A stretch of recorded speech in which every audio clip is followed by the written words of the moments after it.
The Far Eastern leopard really wasn't created to live a life on mountain ridges and inaccessible cliffs. Just like his southern cousins, there was a time when he felt grand in the steppeland plains, having settled in the lands around Lake Hanka. These inescapable, infernal annual fires drove the leopard from the plains, pitilessly and unrelentingly pushing them further and further into the mountains. An adult Far Eastern leopard has few natural enemies. Thanks to locally snowy winters, those cursed enemies of his southern cousin, the lions and the hyenas, were left behind in the hot countries of the south. The Himalayan black bear poses no threat, especially since the bear is mostly a vegetarian. And a brown bear is unlikely to chase down and catch a wily leopard. All the more so that bears hibernate in winter, abandoning the taiga until spring. So winter, in the land of the leopard, is the kingdom of the cat, though it's hardly a peaceful kingdom. The Far Eastern cat is 10 times smaller than the leopard, though he's not averse to stealing and hiding a chunk of a leopard's kill. The lynx is significantly larger than a forest cat. He's also not one to refuse a bite from the leopard's table, and he'll also munch down a forest cat as a meal. But both the forest cat and the lynx, when confronted by a leopard, share a common reaction: a panicked escape. For the leopard is not shamed by catching and eating his much smaller forest relatives.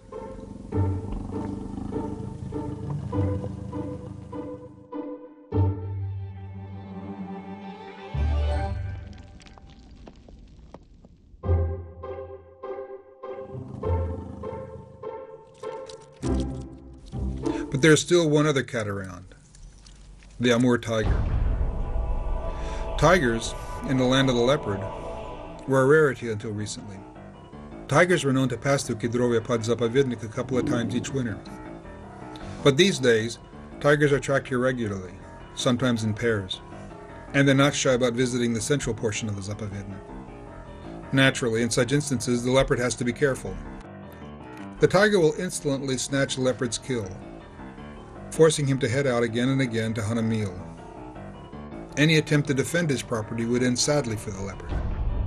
It is said that the tiger is unable to climb trees, but where there is a need, there is a will. In 2002, a leopard corpse was discovered that had clearly not died from natural causes. Tracks in the snow showed that he fought his foe till the bitter end, for his claws retained the fur of his killer.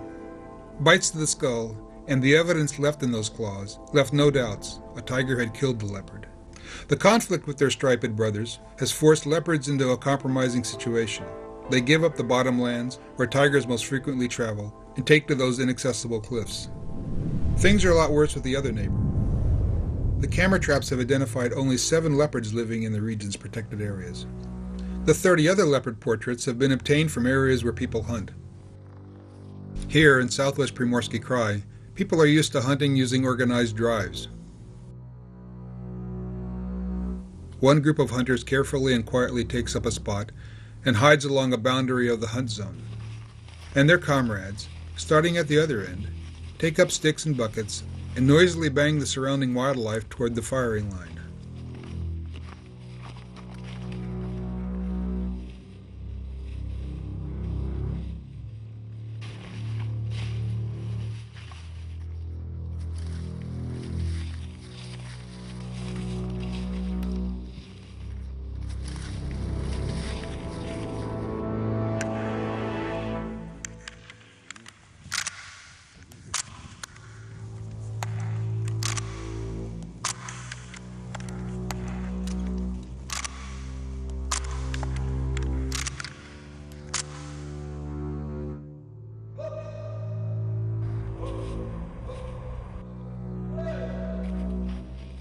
So after such a cleanup, the leopard is out of luck in trying to find prey. And if he's not careful, he could find himself in the midst of the drive. And just like the deer, he's left but with one way out, and that is to head towards the firing line. And this means entrusting one's faith to such waning qualities as a hunter's honor and decency. And so the leopard, each hunting season, must tempt fate in a real game of Russian roulette. But again he has issued a challenge. He has not given up. He has not abandoned his range in lands that have been given over to the hunting world, and he has learned to survive in these conditions. There is even one case when a lone female leopard spent several years professionally working the fringes of these drives, picking up the wounded as the hunters whooped it up following their hunt.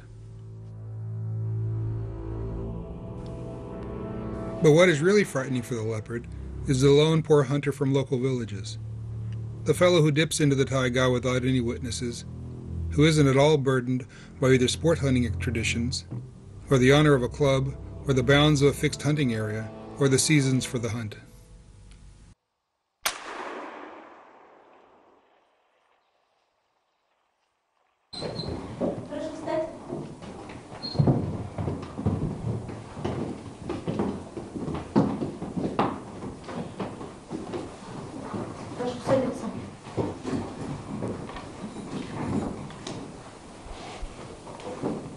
Судебное заседание Хасанского суда считается открытым. Слушается уголовное дело по обвинению Бросившего Дмитрия Михайловича в совершении преступлений, предусмотренных статьями 166 части 2, 149 части 2. It is 1996. The project is underway to track radio-collared leopards. One of the females captured by scientists has a paw that has been seriously injured by a poacher's snare, and severe infections are threatening its life. The female undergoes an operation in the field. While she is recovering, the patient is placed in an enclosure and is carefully attended to. The paw is slowly recovering, but it will be risky to release this animal back into the wild. So the only practical future for Lucy, for that's what she's been named, is to put her in the Moscow Zoo. Only Lucy didn't make the trip to the zoo.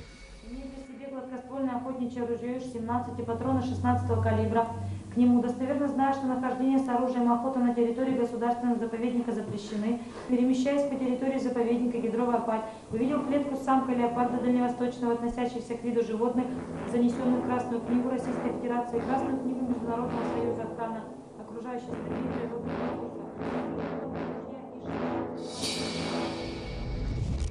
Shooting the leopard right there in her cage, the senseless poacher hoped to escape with the trophy over his shoulder. But he was caught in the act by a field inspector. Статьями 166 части 2, 149 части 2 Уголовного кодекса Российской Федерации и назначено наказание по статье 166 части 2 1 год лишения свободы с конфискацией ружья, по статье 149 части 2 Уголовного кодекса Российской Федерации 5 лет лишения свободы, в соответствии со статьей 40 Уголовного кодекса определить по совокупности наказания путем... It's 2007. An anti-poaching team gets an anonymous call about a dead leopard. State Inspector Yevgeny Toma is assigned to the search that is underway by Rosselshoznadzor and by officers of the Hasansky Police Department. On the second day, the body of the spotted cat is discovered 3 kilometers from the village of Bamburova on the grounds of the Brosivšie refuge. The autopsy reveals that it was shot as it fled. The bullet shattered its pelvic bone and landed in the abdominal cavity. The animal sat back on its haunches and was killed by blows to the head from a heavy object. The victim was a young female who had yet to deliver a kitten.